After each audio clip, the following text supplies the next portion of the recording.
And happening today, Central Louisiana got a glimpse of their economic outlook in the near future.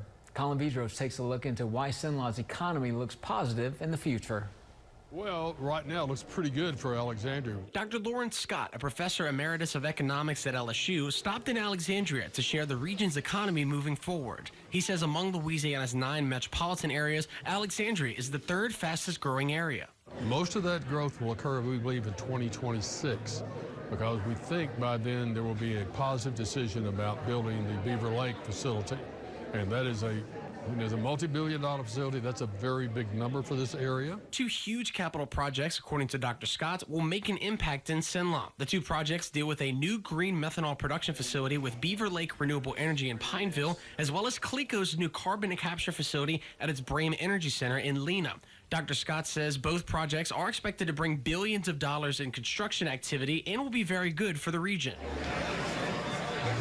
The biggest issue, Dr. Scott says, is what's happening to the housing industry. Because these high interest rates have made a tremendous difference in housing.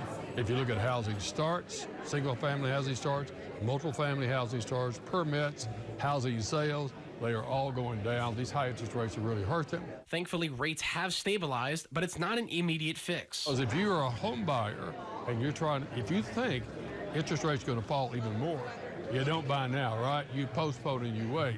But nonetheless, Dr. Scott sees a positive outlook for the future of Cenla. In Alexandria for News Channel 5, I'm Colin Vidros.